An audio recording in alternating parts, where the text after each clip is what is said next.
Hello बच्चों, कैसे हैं आप? आपको याद हो तो हमारी यूनिट नंबर 2 चल रही है और यूनिट नंबर 2 का हम आज आखिरी टॉपिक डिस्कस करने जा रहे हैं। लेकिन आपने देखा होगा पिछले वीडियो में हमने समझा था एक वैज्ञानिक जिसका नाम किरचॉफ था, उसने 2 नियम प्रतिपादित किए थे जिनको हम विद्युत धाराओं वितरण संबंधी किरचॉफ के नियम कहते हैं। बच्चों, प्रथम नियम हमने पढ़ा है संधियों पर लागू होता है और द्वितीय नियम बंद जाल पर लागू होता है। अपन फटाफट इन नियमों को थोड़ा सा समझ लें, उसके बाद अगले क्वेश्चन की बात करेंगे। तो किरचॉफ के प्रथम नियम के अनुसार विद्युत परिपथ की किसी भी संधि पर आने वाली विद्युत धाराओं का योग संधि से दूर जाने वाली विद्युत धाराओं के योग के बराबर होता है। इसको हम अपने तरीके से याद रखेंगे जब उपयोग में लाएंगे कि आने वाली जाने वालियों के योग के बराबर और जाने वाली आने वालियों के योग के बराबर होता है। ठीक है। द्वितीय नियम हमने पढ़ा है कि वो केवल और केवल बंद जाल पर लागू होता है। और बंद जाल पर वो नियम किस प्रकार लागू होता है तो हमने समझा था पिछले वीडियो में कि विद्युत परिपथ के किसी भी बंद जाल के प्रत्येक खंडों में प्रवाहित विद्युत धाराओं और उनके संगत प्रतिरोधों के गुणनफलों का बीजीय योग उस बंद जाल में उपस्थित विभिन्न विद्युत वाहक बलों के बीजीय योग के बराबर होता है।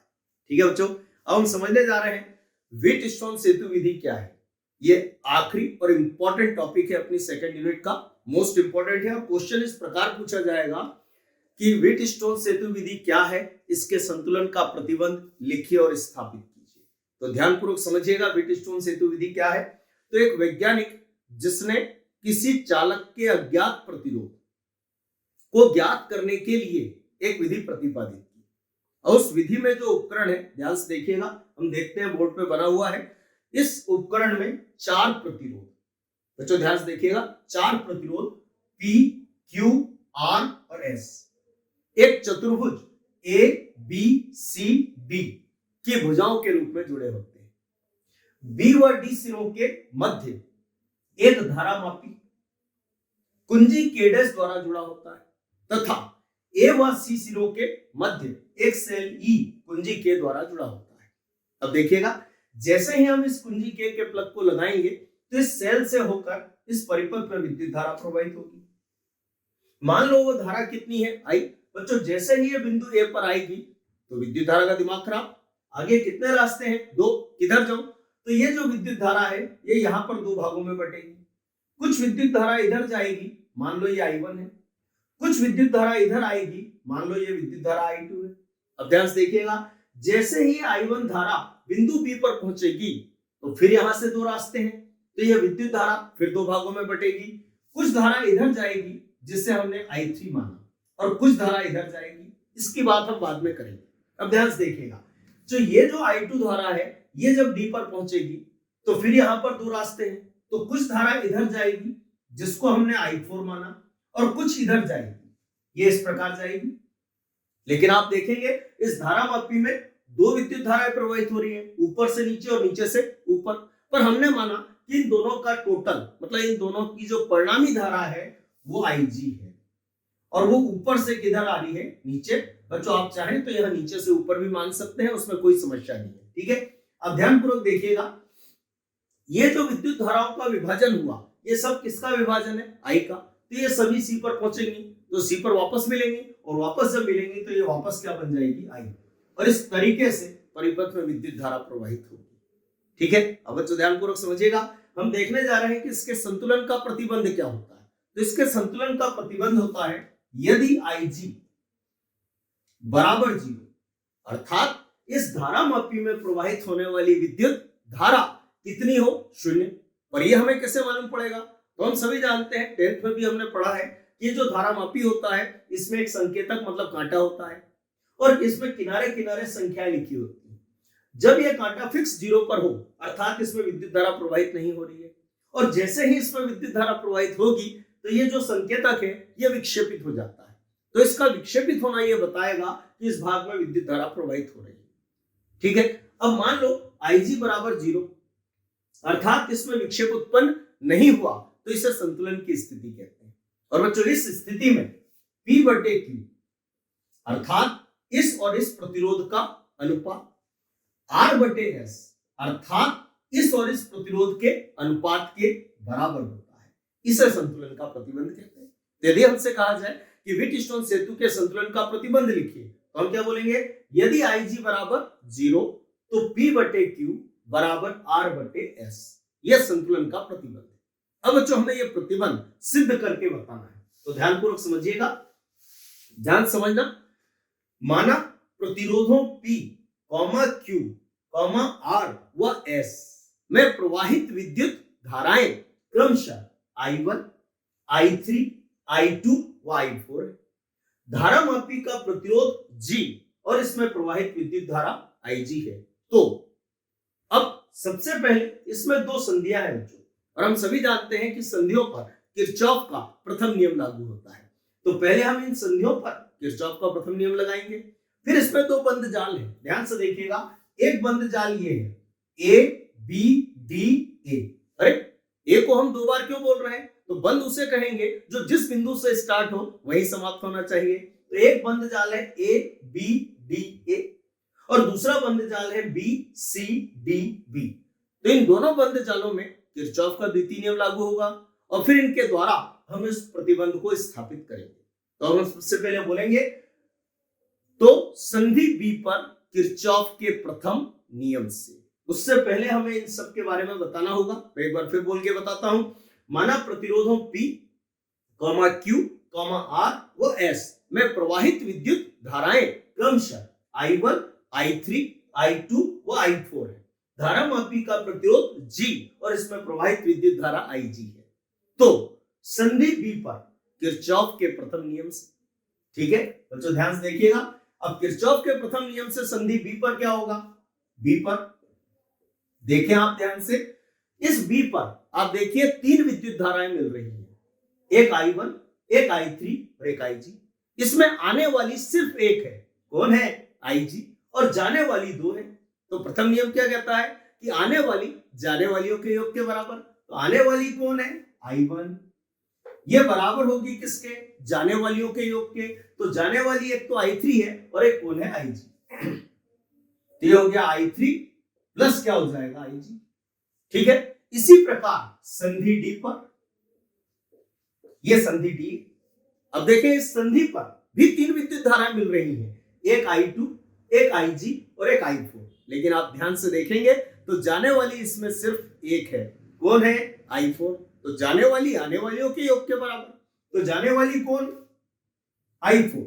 ये किसके बराबर होगी? तो आने वालियों के योग के।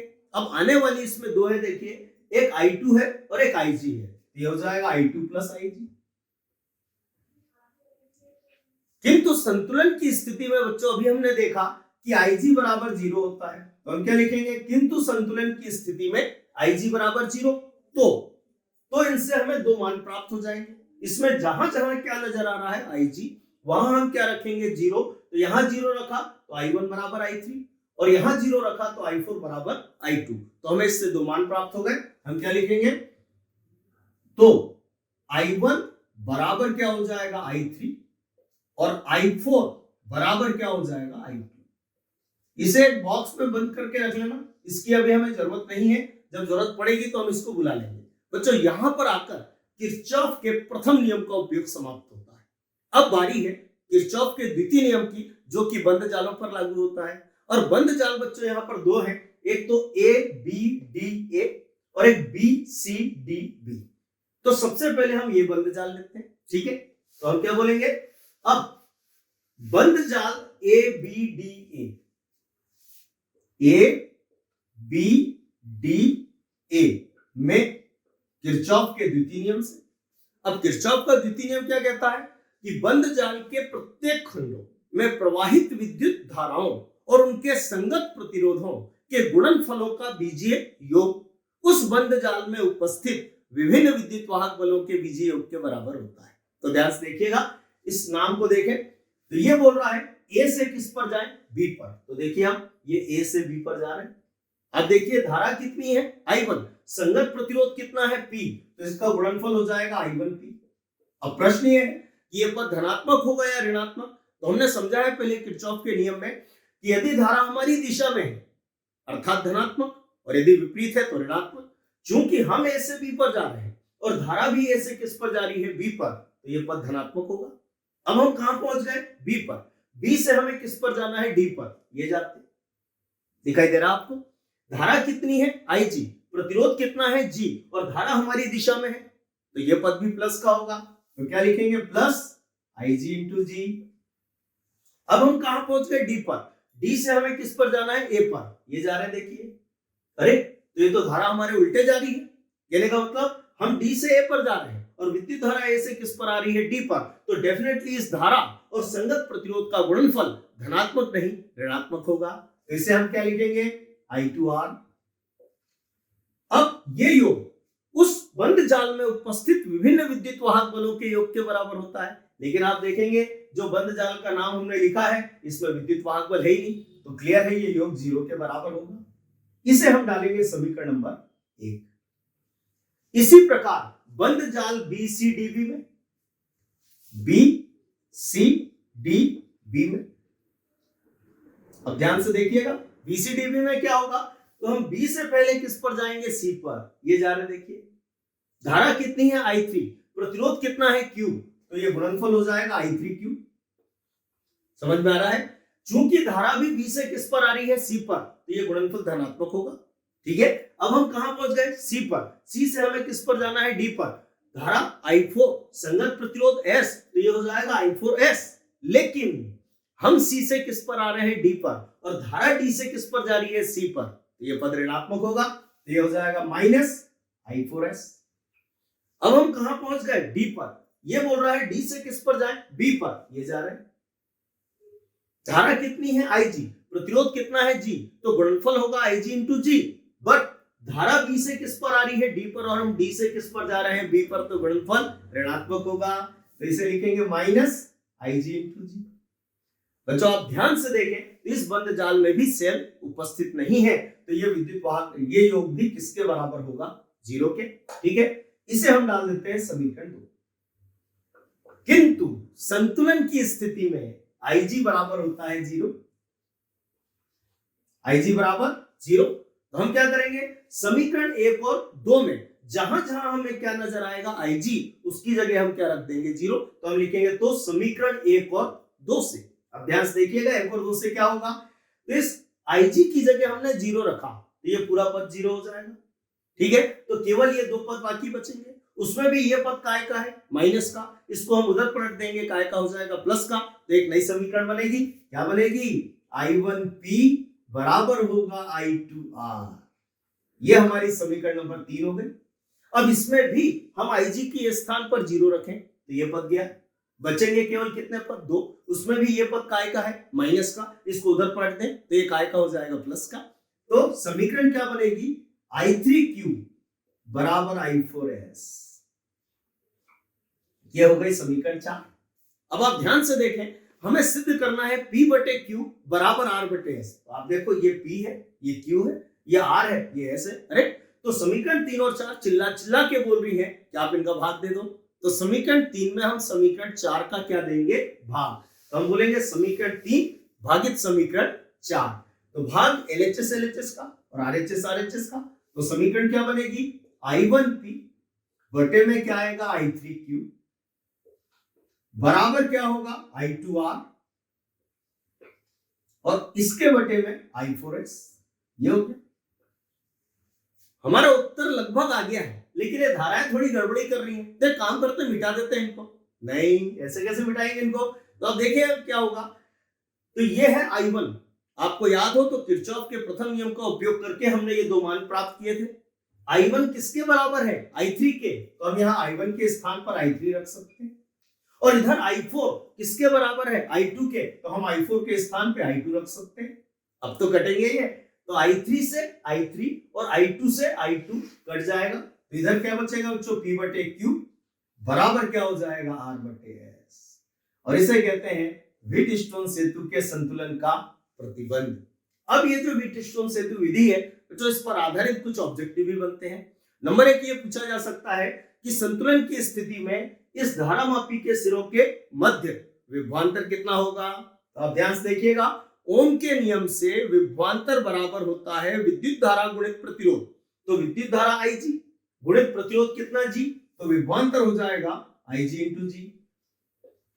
लेकिन संतुलन की स्थिति में अभी हमने समझा था कि Ig का मान तो 0 होता है, यदि यहाँ पे हम 0 रखेंगे तो विभवांतर का मान भी डेफिनेट क्या होगा 0। तो याद रखिएगा कि संतुलन की स्थिति में व्हीटस्टोन सेतु में संतुलन की स्थिति में धारामापी के सिरों के मध्य विभवांतर शून्य होता है।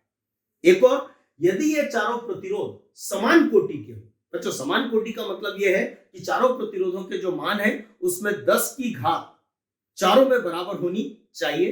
तो जब ये चारों प्रतिरोध समान कोटि के हों तो इस व्हीटस्टोन सेतु की सुग्राहिता मतलब प्रतिरोध के मापन की शुद्धता बहुत अधिक होती है। इसके साथ साथ याद रखिएगा ये जो व्हीटस्टोन सेतु विधि है इस पर आधारित एक उपकरण होता है, उस उपकरण को मीटर सेतु कहते हैं। तो हमसे पूछा जा सकता है कि मीटर सेतु किस पर आधारित है, तो हम कहेंगे व्हीटस्टोन सेतु विधि पर आधारित है। ठीक है बच्चों, आज इस वीडियो में हम इतना ही रखते हैं। अगला टॉपिक हम अगले वीडियो में डिस्कस करेंगे।